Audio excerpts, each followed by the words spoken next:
Parmi les 39 travaux interdits du Shabbat, en hébreu les melachot, nous avons une des melachas, donc un des travaux les plus fréquents avec lesquels nous sommes confrontés presque tous les Shabbats, c'est quel melacha?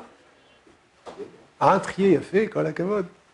Melechet borer, de l'interdiction de trier. Alors aujourd'hui, je ne vais pas rentrer dans tous les détails de cette melacha, je vais juste parler d'un cas.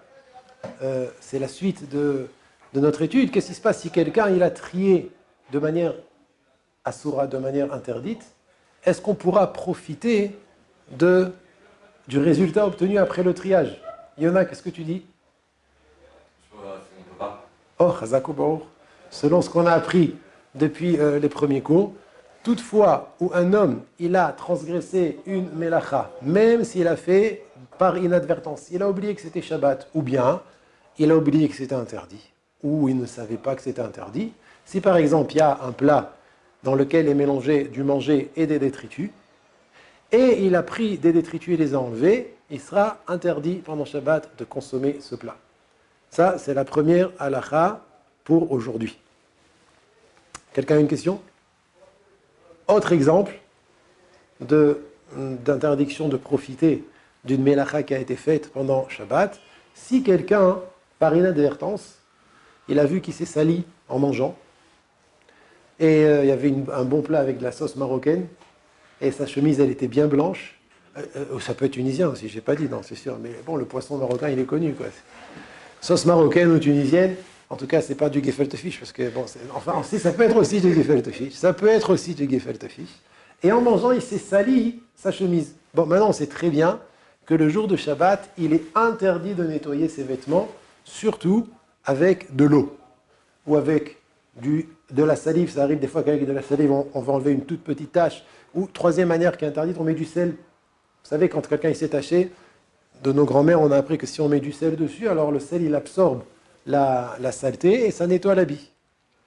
Alors, une de ces trois manières, ces trois manières sont interdites pendant Shabbat. Il est complètement interdit de laver un vêtement ou un tissu pendant Shabbat. Qu'est-ce qui se passe si jamais il a oublié que c'était Shabbat, ou bien, comme d'habitude, il ne savait pas que c'était interdit, et voilà qu'il a nettoyé son vêtement. Il a pris de manière machinale un peu d'eau qu'il avait dans son verre, ou il s'est levé dans la salle de bain, il a pris de l'eau et il s'est nettoyé la tache. Alors, bien évidemment, il est interdit de continuer à porter cet habit. Sauf dans le cas où il a que ça. Voilà. Ça s'appelle Sha'at Adrak. Sha'at Adrak, ça veut dire c'est quand il n'a pas le choix. Quand il n'a pas le choix, Chazal, nos sages n'ont pas interdit de profiter de la melacha. Même si elle a été faite, même si c'est une melacha de Horaïta. Donc là, on a ramené deux cas. C'est clair, Binyamin? Deux cas. Quelqu'un qui a trié de manière interdite ou quelqu'un qui a lavé de manière interdite. Dans les deux cas, il sera interdit de profiter de la melacha. Est-ce que quelqu'un a une question? Si c'est des jumeaux, ils ont le droit de changer leur chemise? La propre, ils la donnent... Même si ce n'est pas des jumeaux, le problème il est que Beshogeg, selon la halakha, si ça a été fait de manière involontaire, toute personne n'a pas le droit d'en profiter pendant Shabbat. Il faudra attendre Motzei Shabbat. Sauf dans le cas où, comme on a dit, il n'y a pas le choix. Il n'a qu'une seule chemise. Mais ça sert à rien de dire à quelqu'un d'autre, prends-toi la chemise, ça n'aidera pas, si jamais il y a une autre chemise. Okay? Voilà. Melacha intéressante, la troisième melacha. Troisième cas, troisième exemple. Quelqu'un qui a ouvert la porte d'un frigidaire pendant Shabbat et... Voilà. Il n'a pas enlevé la lumière avant Shabbat. Il a oublié. Parce que vous savez qu'il y a une halakha, quelqu'un qui... Aujourd'hui, tous les frigidaires s'allument dès qu'on ouvre la porte. Il faut, bien évidemment, avant Shabbat, ne pas oublier de débrancher la lumière, de sorte que quand on ouvre le frigidaire, la lumière ne s'allume pas. Et quelqu'un qui a oublié, il a oublié d'éteindre la lumière, d'accord? Et par inadvertance, il arrive pendant Shabbat, il ouvre le frigidaire. Alors la question est la suivante. Est-ce qu'il a le droit de profiter et de sortir un plat du frigidaire? Parce que là, il a fait une melacha, il a fait un travail interdit. Le fait d'ouvrir le frigidaire et que la lumière s'allume, oui, alors c'est une melacha. Ah là, je vous écoute, Rabotai. Binyamin, qu'est-ce que tu en penses? Quoi? Non, j'écoute. Mais je sais que tu écoutes. Mais je veux que tu parles. Je veux que tu me dises qu'est-ce que tu en penses. Tu as compris le cas ou je répète? Non, vous Avec plaisir. Je vais répéter, puisque notre ami Shimon est arrivé. Quelqu'un qui a ouvert la porte du frigidaire pendant Shabbat, alors qu'il a oublié de l'éteindre avant Shabbat. Est-ce qu'il pourra rentrer sa main dans le frigidaire pour prendre un plat, ou bien on va dire non? Ça s'appelle qui profite d'un travail interdit pendant Shabbat. De la même manière qu'on vient d'apprendre que si quelqu'un il a trié pendant Shabbat, il ne pourra pas manger. Si quelqu'un il a lavé son habit pendant Shabbat, il ne pourra pas le mettre, il devra l'enlever. Okay? Alors est-ce qu'on va dire la même chose pour quelqu'un qui a ouvert la porte du frigidaire et la lumière s'est allumée, il a oublié d'éteindre la lumière avant Shabbat, la lumière s'est allumée, hop, il y a un travail qui a été fait. Est-ce que malgré tout, il pourra sortir un plat du frigidaire ou bien non? Et il profite d'une mélacha, il profite d'un travail qui est interdit pendant Shabbat. Shimon? Est-ce que déjà on est d'accord que vu que maintenant il sait que c'est celui quand il est ouvert, il ne pourra plus jamais reprendre Shabbat le frigo? Il ne pourra plus le refermer déjà.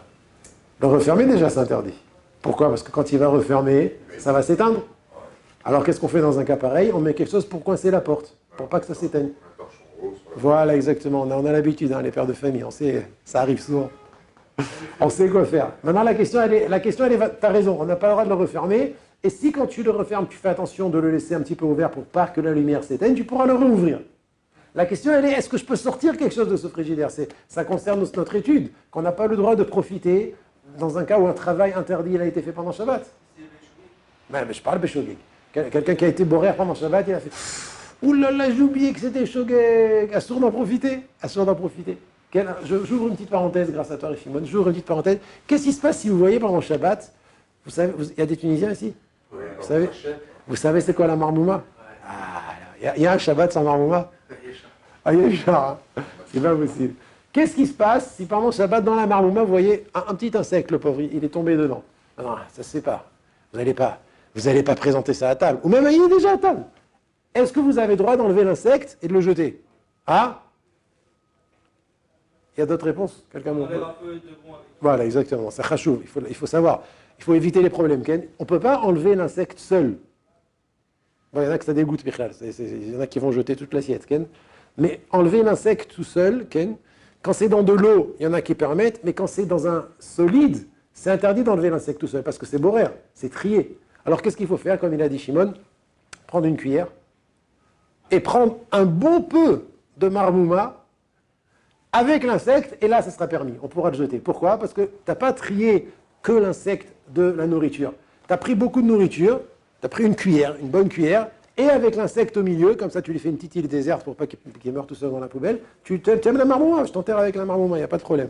Mais ne prends pas que l'insecte, c'est un problème de boraire. Je ferme la parenthèse. Je reviens à ma question. Quelqu'un a ouvert le frigidaire, oh là là, j'ai allumé la lumière, j'ai oublié d'éteindre avant Shabbat. Est-ce que je peux profiter de cette ouverture de porte puisqu'elle s'est faite de manière interdite? Est-ce que ça ressemble au cas de quelqu'un qui a trié Béissour? Quelqu'un qui a trié de manière interdite quand j'ai pas le droit de manger, ou quelqu'un qui a lavé, il a vu qu'il s'est taché avec la marmouma, enfin, je prends toujours la marmouma, il s'est taché avec la marmouma, et il a oublié que c'était Shabbat, il a pris de l'eau, il s'est nettoyé, on a dit que c'était interdit de manger l'assiette, interdit de se vêtir de l'habit, quand il a d'autres habits, il doit changer l'habit. Quelle est la halakha concernant la porte du frigidaire Amir? Je regarde que si le frigo est dans la cuisine, et que la lumière de la cuisine est allumée, du coup il pouvait, du manager, choisir ses aliments sans la lumière du frigo. Très belle Ehara, très belle remarque, très belle remarque. Le problème c'est que ma question c'est pas choisir, c'est pas est-ce que je peux me servir de la lumière ou pas, c'est pas ça ma question. Ma question c'est même prendre, même en fermant les yeux. Pourquoi? Parce que sauf, finalement, je profite ici d'une mélacha qui a été faite. C'est quoi la mélacha? En ouvrant la porte, la lumière s'est allumée. Oh, il y a fait mode. Très bien. Alors, il y a deux raisons pour lesquelles on va permettre. Premièrement, parce qu'il ne profite pas de la lumière. Mais avant ça, il y a une autre raison encore plus importante. C'est quoi la raison qui est encore plus importante? Quelqu'un veut proposer? Yona, je te sens, tu voulais dire quelque chose? C'était ça. Tu ne profites pas de la lumière? Ouais. Ce qu'ils ont dit. Ouais. Bah, Si ta cuisine elle est allumée, si elle est éteinte, ah, ça serait un afkamina. Mais moi, ce que je vais dire maintenant, ça permet même quand la lumière de la cuisine est éteinte, tu pourras sortir le plat. Pourquoi? Écoutez bien ce que je vais vous dire. Parce que cette mélacha d'allumer la lumière, elle a été faite par le monsieur en ouvrant la porte. Maintenant, lui, quand il ouvre la porte, est-ce qu'il pense une seconde à faire une action qui va allumer la lumière? Il ouvre la porte. Par contre, quelqu'un qui trie ou quelqu'un qui lave, il pense à l'action interdite, il a fait quand même. Alors là, Chachamim, ils ont dit, tu n'as pas le droit de profiter. Même que tu as oublié que c'était Shabbat, ou même que tu ne savais pas que c'était interdit, comme tu avais l'intention de faire l'action interdite de trier, ou de faire l'action interdite de laver, alors tu ne pourras pas profiter de la nourriture, tu ne pourras pas profiter de l'habit. Mais là, quand tu ouvres la porte, tu n'avais pas l'intention du tout, tu n'avais aucune pensée d'allumer la lumière. Par hasard, entre guillemets, la porte, quand tu ouvres la porte, la lumière s'allume. Maintenant, même si tu sais en général que quand tu ouvres la porte, la lumière s'allume, ce n'était pas du tout ta kavana de faire l'action d'appuyer sur un interrupteur. C'est pour ça que, donc c'est ça la deuxième raison, à part la celle que vous avez dit, Amir et Shimon et Yona. Donc nafkamina, même si la lumière de la cuisine est éteinte, d'accord, et tu ouvres la porte du frigidaire, c'est préférable de ne pas profiter de la lumière. La lumière s'allume, c'est préférable de ne pas en profiter, mais tu pourras sortir bien évidemment un plat du frigidaire, ça ne s'appellera pas qu'il a profité d'une mélacha interdite pendant Shabbat.